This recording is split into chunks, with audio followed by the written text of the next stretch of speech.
주택담보대출 금리가 다시 또 오른다고 합니다. 7% 이렇게 돌파했다고 하는데 앞으로 시간이 지나면 지날수록 주택담보대출 금리가 엄청 올라갈 겁니다. 만화 대출금리도 덩달아서 올라갈 거고요. 근데 아이러니하게 예금금리는 낮다고 합니다. 이게 뭔가 싶은 거죠. 뭐 결국에는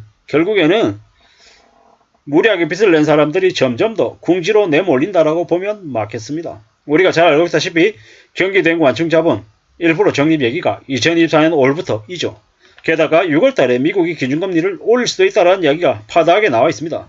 실제로 그렇게 되면 한국과 미국의 기준금리 격차는 2%가 벌어지는 거죠. 사실상 한국은행이 독박 쓰게 돼 있다는 겁니다.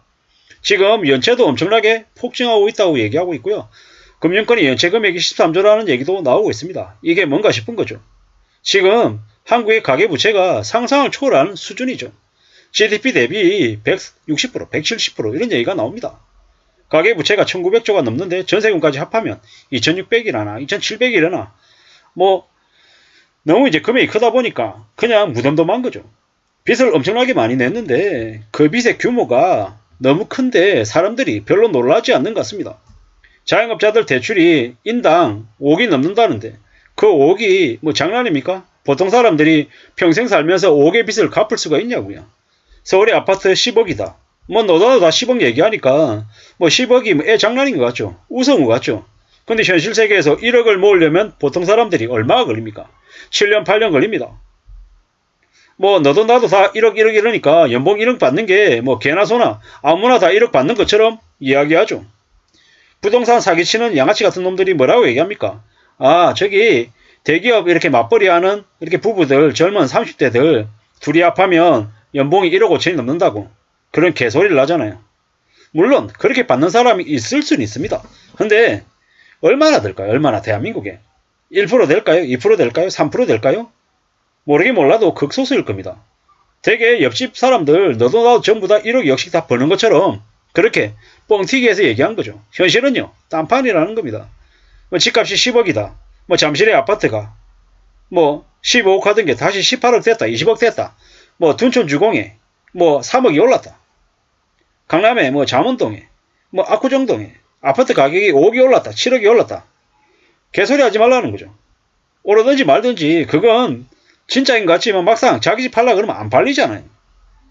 저도 있잖아요. 제가 팔려고 내놓은 집이 있는데 3년째 안 팔려요. 이게 현실이라는 거죠. 현실입니다.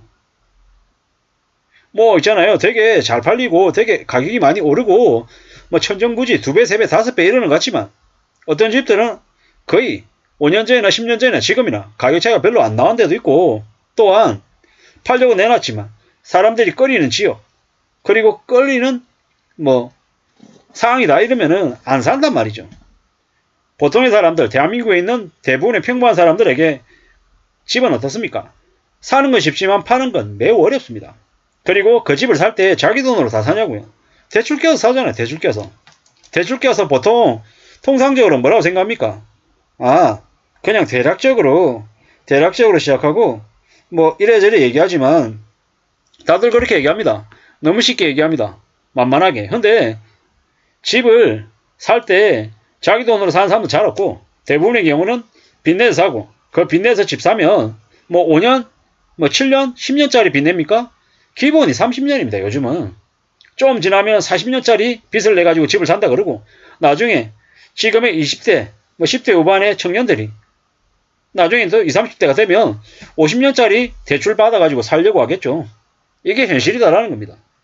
그렇게 빚내가지고 너도 다 부자가 되고 잘 살 것처럼 떠들어댔지만 어떻습니까? 이자 부담이 휘청하는 그런 빚쟁이로 전락한다라는 겁니다. 뭐 집값이 완전 잘 오를 것 같은 그런 요지에 빚을 내가지고 샀다. 베팅했다. 괜찮을 수도 있겠죠. 근데 현실적인 부분을 한번 따져보자고요. 정말로. 과연 그게 쉬울지 안 쉬울지. 빚을 낸다라는 게 얼마나 어려운지는 잘 생각해야 됩니다. 절대로 쉬운 일이 아니다라는 겁니다. 우리가 살아가는 삶이 얼마나 힘든지 얼마나 어려운지 정신 바짝 차리고 살아야 됩니다. 안 그러면 안 된다라는 말씀을 좀 드리고 싶은 거죠. 빚 내는 게 쉽냐? 앞으로 대한민국의 경제가 일본 따라갈 거다. 일본만큼 더 심각하게 급속도로 급하강할 거다라고 봐야 됩니다. 지금 주가가 2,500 후반 뭐 하반기에 2,800이 된다 3,000이 된다 떠들어대는 얘기들 되게 많이 하죠. 삼성전자 뭐 지금이 바닥이다 그러고 뭐 지금 안 사면 안 된다 이렇게 얘기합니다.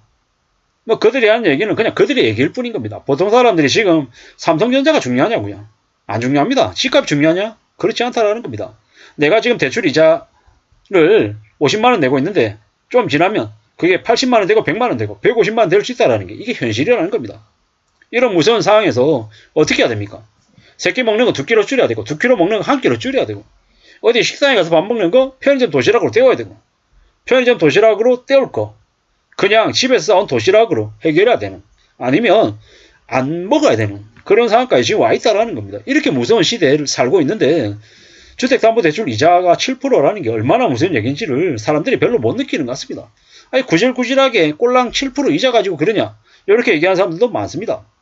5천만원 1억 대출 낸 거 가지고 뭘 그렇게 호들갑을 떠냐 남들 다 3억씩 5억씩 빚내면 산다 이렇게 얘기하죠. 근데 남들 밥 굶는다고 우리가 밥을 굶어야 되겠냐라는 거죠. 아니라는 거죠.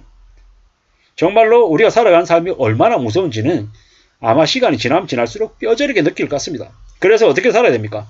돈 무서운 줄 알고 살아야 된다. 그리고 돈이 우리 삶의 목숨줄이다. 우리의 인생이다라고 생각해야 됩니다. 예를 들어 살아가면서 2억 3억을 날렸다. 어떻게 됩니까? 평범한 사람들의 인생 15년 20년이 날아갔다라고 생각하면 맞습니다. 참 부끄러운 얘기입니다만은 저 또한 과거에 그런 제 인생을 갉아먹는 그런 일들을 몇 번 겪었죠. 지금에 와서 겨우 좀 정신 차리고 좀 착실하게 살려고 합니다만은 지난 시간을 되돌아보면 후회가 되기도 하고 한심하고 자책하는 그런 마음들이 많이 생깁니다. 앞으로 어떻게 살아야겠습니까? 더 나은 자세로 더 착실하게 더 조심하면서 지내야겠다라는 생각입니다. 그래야 될 것 같다라는 거고요. 절대로 쉽지 않다라는 겁니다. 아무쪼록 저나 여러분들 삶이 안전해지고 탄탄해지기를 바랍니다. 이자 부담 때문에 휘청거리고 삶이 흔들리는 걸 절대로 원하지 않는다라는 겁니다. 제가 말씀드리는 게 되게 뻔하고 지루하고 당연한 얘기라는 거 잘 압니다. 하지만 말씀드리는 이유는 뭐다? 제가 항상 똑같이 말씀드립니다.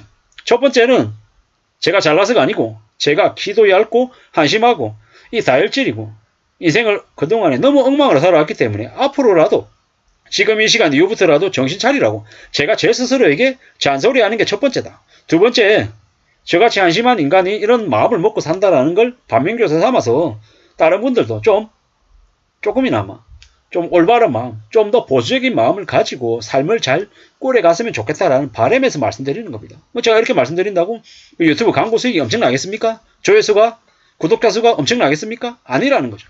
근데 그럼에도 불구하고 저의 삶의 루틴이라고 생각하고 뉴스 띄워놓고 이렇게 얘기하면서 제가 제 스스로에게 자극을 한다라는 겁니다. 잔소리하고 충고하는 거죠. 겁내면서 살아라. 두려워해라.